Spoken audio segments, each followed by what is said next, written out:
देखिए, women as an object of sex और women as an object of blackmail, वो उसका एक एरा था। ठीक है, उस एरा में सिंडिकेट्स थी, इससे इनकार नहीं कर सकते। पॉलिटिकल नेक्सस था, पॉलिटिकल सिंडिकेट्स थी, क्योंकि यूथ की एंट्री पॉलिटिक्स में हो रही थी उस टाइम पे। और बहुत सारी यूथ ब्रिगेड, पॉलिटिकल पार्टियों के यूथ आउटफिट बन रहे थे, यूथ के साथ पावर डिसेंट्रलाइजेशन हो रहा था। हाँ, राजीव गांधी हाँ, recently जो भी मतलब है ना, प्रधानमंत्री रहे थे और तो डिसेंट्रलाइजेशन उसके हो रहा बाद था। डिसेंट्रलाइज में यूथ मैक्सिमम आ रहा था। 21 साल तो से 18 साल भी हुई थी कुछ साल हाँ, वो पहले एक जो ये वोट। तो यूथ एम्पावरमेंट के साथ में, जो यूथ एम्पावरमेंट में बेसिकली जेंडर इम्बैलेंस तो था ही, आदमी ज़्यादा एम्पावर हो रहे थे। तो आदमियों की जो जो एम्पावरमेंट का जो ये जो बैड पार्ट है, उसको मैं उस पे में भी हम देख सकते हैं, और उसका कहीं कहीं पॉलिटिकल कॉन्सिक्वेंसेस थे इसमें। और वो जो ब्लैकमेल में जो woman as an object of sex थी, उसके बाद में woman as an object of blackmail हुई।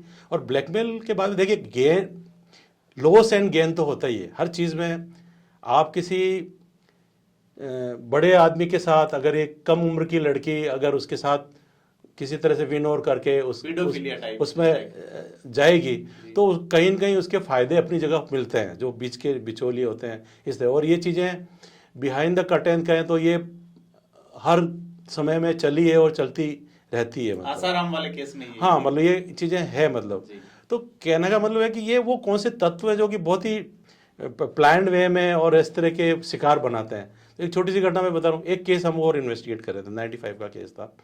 तो कॉलगढ़ का एक कोई रैकेट था, कॉलगढ़ के रैकेट के बारे में कोई इनपुट था, तो सीनियर ऑफिसर्स ने हमें डिप्लॉय किया गया, आप डेकोय बन के उसको, ऐसे केसेस को थोड़ा निकालो।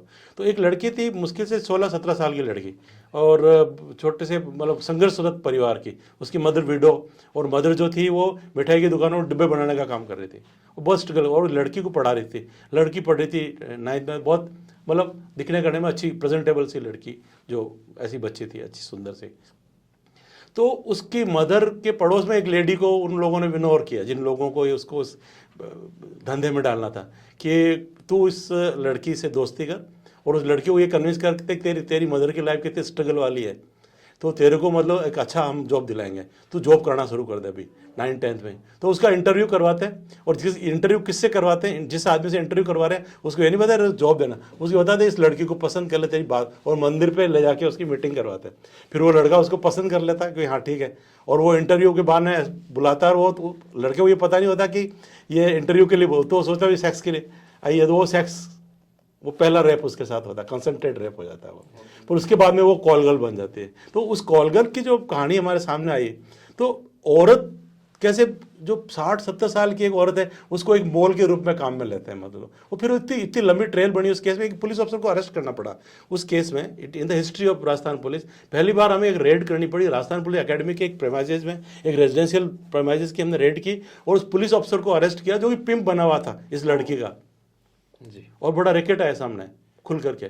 तो यानी कि एक बहुत ही ऑर्गेनाइज क्राइम है ये। जिस तरह से ड्रग के लेकर के जो सिंडिकेट बनी हुई, इसी तरह से सेक्स को लेकर भी सिंडिकेट बनी हुई है। फिर ट्रैफिकिंग होती है, ट्रैफिकिंग में money is involve, money and power. आप चाहे मनी लो चाहे पावर लो, वो कहीं ना कहीं इन्वॉल्व है। सर, ये पहले आपने जो जिक्र किया उससे मुझे एक केस याद आया। अमिताभ गुप्ता उस वक्त सीआईडी के प्रमुख थे, और एक अभियान शुरू किया राजस्थान पुलिस ने, सीआईडी ने, ऑपरेशन पुण्य के नाम से। वजह ये थी प्रदीप जी कि हाड़ौती से कई छोटी बच्चियां गायब हुई।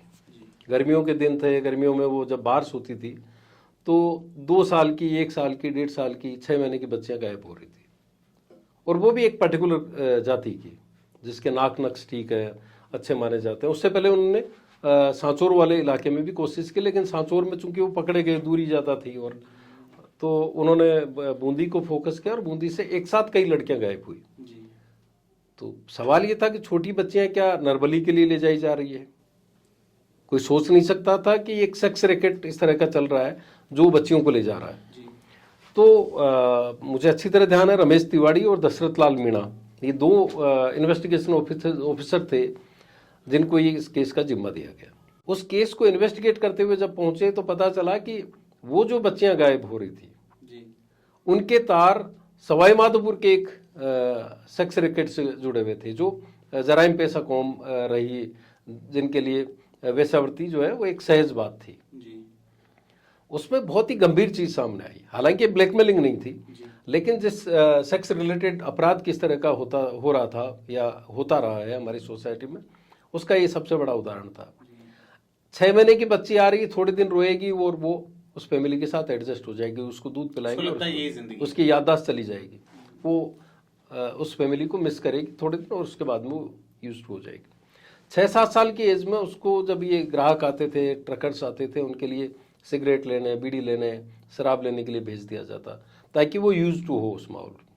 12 साल की होते ही उनके इंजेक्शन लगाए जाते और उनको तैयार किया जाता, हार्मोनल इंजेक्शन, और उनको बॉम्बे सप्लाई किया जाता था, बॉम्बे में बार गर्ल्स बना करके। उसके बाद एक एज के बाद में वो जीटी रोड पे आती, आगरा में आती, और 32, 33, 34 साल के होने के बाद में वो इसी अजमेर और मंसूर के हाईवे के ऊपर उनको भेज दिया जाता। इन्वेस्टिगेशन इस तरह से हुआ कि दशरथ लाल मीणा उसी इलाके के थे, उन्होंने समझने की कोशिश की कि ये क्या हो रहा है, क्यों हो रहा है। कुछ रेड लाइट एरियाज में उन्होंने जाना शुरू किया और पता चला कि जो बच्चियां हैं उनके नाक नक्श बिल्कुल बदले हुए हैं, उनके जो कलर कॉम्बिनेशन है वो बिल्कुल डिफरेंट है। और जब उन्होंने जाना चालू किया, बातचीत करनी चालू की, तो पता चला कि नथउतराई के 1.5 लाख रुपए उस जमाने में उनसे लिए जा रहे थे, है ना। और जब रेड डाली गई तो ये पता चला, मैं इसका संदर्भ इसलिए देना चाह रहा हूँ कि पॉलिटिकली कितने वेल कनेक्टेड लोग रहे हैं इस तरह के। तो पता चला कि एक केंद्रीय मंत्री को वो चुनाव फाइनेंस करती थी, जो रैकेट चलाने वाली जो थी, बिल्कुल। और ये राजस्थान पुलिस का, सीआईडी का सबसे बड़ा ऑपरेशन था जिसने इतने बड़े मामले का खुलासा किया। और उस वक्त भैरव सिंह शेखावत की सरकार थी। उनको लगा था कि इनिशियल स्टेज पे ये लगा कि नरबली का मामला हो सकता है, लेकिन बाद में पता चला कि बच्चियों को ग्रूम किया जा रहा है और उनको सेक्स रैकेट में डाला जा रहा है। अगर आपके साथ कहीं कुछ गलत हो रहा है तो आपका जो खास निजी परिवार का व्यक्ति है उसे बताएं, दोस्तों को बताएं।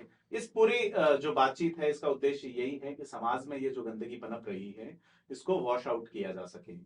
तो बहुत बहुत धन्यवाद श्रीपाल जी, उमेश सिंह जी हमारे से बात करने के लिए। और इसी तरह